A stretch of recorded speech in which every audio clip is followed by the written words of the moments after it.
This is for the minimalist supporters. Hey guys, this is Marcel Irnie. We're just parking on the Fringe and we're gonna head over. We're heading over for freedom, guys. We're getting closer to the border. We had to park a long ways away. Freedom! The kids are out having a good time.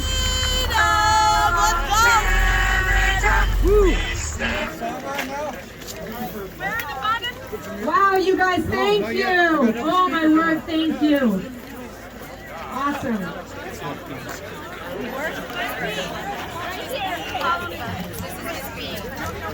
Don't worry about it, we're fine. Where are the buttons from? They're actually from our side. The buttons, B's got a bag of them. No, it's all good. Absolutely. I'm going to take it for. Thank you. I'm not sure of the logistics of it, but he just got pulled over. Where's the exempt buttons? Ryan Boyd. These got the exempt buttons. Thank you. Guys, thank you. Wow. Cash is king! The poncho, that's awesome. Just that anonymous lady drive past us while we were walking down here. Gave us $20 and said, "Can you find somewhere?" From Anonymous. Exempt buttons. Beatrice over here. There's exempt buttons over here. Awesome. Exempt buttons. He doesn't have to pay the ticket.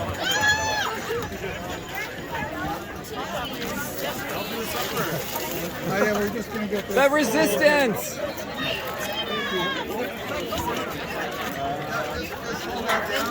Look at the buttons. Buttons. Can I see one? Can I have two, please? Thank you. Oh, I want to see one. I would love a button.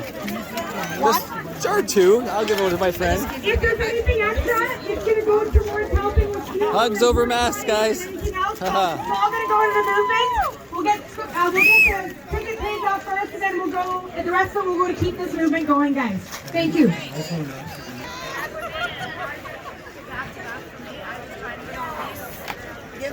Thank you so much for your generosity. Awesome doctor. He's a true hero. He's got a set of, you know what, and a very stiff spine. One of the bravest men I know, Dr. Daniel Nagasan. Hello, hello. First off, I want to say thank you to all the truckers. Thank you very much. Because this has to start from the ground up. No changing leaders, no changing figureheads is going to fix this. This is change from the bottom up. So thank you. Thank you, Truckers of Canada, because you're leading the world. So I'm very grateful. And we have another special guest of honor here. A fugitive. Yay, freedom! This is Dr. Mel Bruchet, who survived 25 days of forced confinement in a psychiatric hospital, where they forced him to take medications that cause strokes. I'm an emergency doctor. I know more about strokes than his psychiatrist. They were forcing him to take it with security guards. Did you fight the security guards? We gave it a try, but I had cuffs on. Not easy. Why don't you say a few words, Mel? I will. As I said many times before, I'm one half of the Dumb and Dumber team.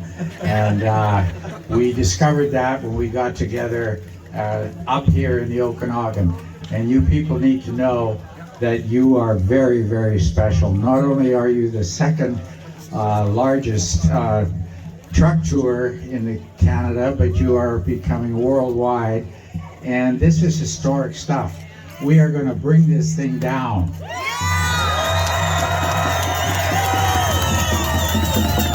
Mel, you have 2 warrants for your arrest. What do you think about that? Well, how much time have you got and how much cursing do you want to know? I tell you what, it's a lot freer being out here, able to speak about that stretch. It was painful to say the least. It was degrading, it was humiliating, it was a total disaster. But there was so much good came out of that I can't, it would take me hours to recite it. So I'm not going to do that right now. But the bottom line is that you have brought us together. This is all about unity. This is all about we, and our we is growing in leaps and bounds. And this is just one small example. I'm from the coast. I started practicing in Lionsgate Hospital in May of '70. I'm an old fart, and I'm a tough old fart, and I never thought I would have the opportunity to do this. But Lionsgate Hospital was the first lockdown hospital in Canada, and the first case was at a nursing home that I worked in for a lot of years. And it was meant to be. I was meant to be here now. By the grace of God, it's going to be meaningful, and all we want to do, Daniel and I, you can decide which one's the dumb of the dumber two, but we managed to do it, pulling out of, where were we? Somewhere, Peachland. I've been there 100 times. We're driving up this road, and all of a sudden the road is ending, and we're heading for Oliver. And it's a gravel road, and I thought, when you come out of that restaurant and you go up that road, you don't go on a gravel road, you get back on the highway. But we are driving on gravel, and then we're going across a cattle guard, and I'm thinking, this definitely isn't the road to Oliver. What was your first clue? And I thought, how did some geniuses that managed to scrape our way through medical school end up getting lost in about 10 yards? Well, it's really easy. He was driving and instructing me how to do something. Navigator. He was the bad navigator. He was navigating and I was driving, and I was trying to compose a talk or some damn thing. It's called distracted driving in a couple of idiots. But anyway, so all we want to do at this stage is recognize you people for what you have done and are continue to do. And you have no idea what this effect is. We, last weekend, had the thrill of standing over the overpass at Willington Street in the Willington overpass, and I had not seen this in any of the rallies that we'd been to in Vancouver. In fact, the typical Vancouver Art Gallery that meets on Sundays, that's where I first met this genius, was at the Nuremberg, the first Nuremberg. And I had been the only doctor that had gone to that, and I couldn't flip and believe it. But on that meeting, I met 3 doctors, and we're now buds, and it's been an incredible. But getting back to that highway, they actually posted the fact that the truck rally was going to start on the news, so I knew that it was, at least it was going to be well attended. But it was so far over that. I mean, it was the same vibe. Everybody on that overpass, there were kids and there were signs, and it was the proud to be Canadian bit, and you can't buy that. And Canada is going to come together over this issue, and you people are leading the way. Here's what it is. So Mel, we welcome everyone here, and some of us are newly awake, so they might not know the whole story about what you started talking about in November that got you into a psychiatric hospital in handcuffs by December. What were you talking about, Mel? It was mainly, well, it started initially, my pitch, which I started to do as a bit of a side attraction to the Vancouver Art Gallery.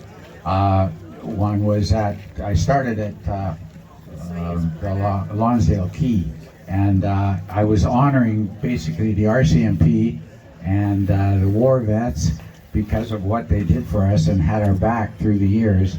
And And now they were being forced to take a vaccine. Exactly. With no choice. And that got us into rallies at the RCMP. We filed police reports.